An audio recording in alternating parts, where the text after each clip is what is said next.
Now we're joined by Kevin Matthews. He's an assistant professor of European history at George Mason University. Thanks so much for your time, Kevin. Boris Johnson's campaign claims he has the backing of 100 MPs. If this is true, are we likely to see a comeback, do you think?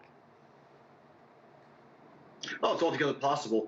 If Boris can get 100 MPs to back him, then it looks like there's going to be a straight-up fight between Boris himself and his former Chancellor of the Exchequer, Rishi Sunak. The problem there is that you also have Penny Mordaunt, who is also announced that she would like to be the next leader, but she's increasingly looking like an also-ran.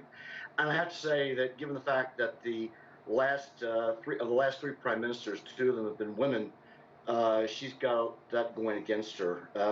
You know, a lot was made about the fact that when Liz Truss formed her government, there was no white male who occupied one of the four top offices of state.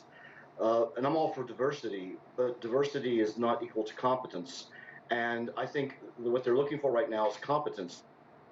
That puts Sunak in the lead position, but Sunak is not popular with the party members. And if this goes beyond the House of Commons, MPs in the House of Commons to the constituencies, then it makes Johnson the odds-on favorite. Talk to us a little bit about this popularity contest. Why is it that Sunak isn't as popular as Boris Johnson? And given the shambles of British politics right now, why is Boris Johnson so popular? Well, Johnson has always been a showman, some would say a charlatan, and people like that. And he also won a surprising victory in 2019, admittedly against a very weak Labour Party, but he took an 80-seat majority, something that the Conservatives had not done for a couple of decades. And so they can argue that Boris could come back into office and claim he had a mandate from the 2019 election. That's a big problem that you've got right now, because the Conservatives are on the verge of giving us a third prime minister. And they have not had a general election since 2019, and they might try to hold off and not have another general election until January 2025. And it seems right now, if polls are correct, that what the people, the country in the UK want is a general election. And you haven't had anything like this go back 100 years. That's exactly what the Labour Party are calling for, an early general election.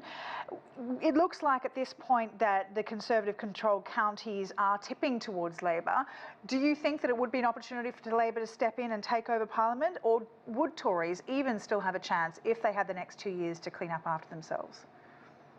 Well, no one can predict the outcome of a British general election. Right now, it looks like there would be a Labour majority. But as one very famous British Prime Minister, Harold Wilson, once said, a week is a lifetime in politics. So anything could happen as far as that's concerned. You know, the real problem here is Brexit. Since the vote on Brexit was taken in 2016 to take the UK out of the EU, British politics have been in turmoil. And until they really grasp that nettle, nothing's going to succeed in the country, I don't think. Johnson claimed that he would get Brexit done when he won the general election in 2019, but that didn't happen. And the problem that he had with Rishi Sunak was that Sunak insisted that if Boris was going to have these high spending programs, these leveling up policies that he promised the north of England, which has been historically depressed, that he'd have to pay for them. And Johnson wasn't willing to do that, so that's why they fell out. Now, Johnson's got another problem, and that is that he faces an inquiry by a Privileges Committee over whether or not he lied to the House of Commons over Partygate. And that committee could very well come out with a decision that he did lie. If that's the case, then Boris would automatically lose his seat in the House of Commons, and Britain would have a prime minister without a seat in Parliament. So, again, putting Boris back in number 10 is fraught with all kinds of problems.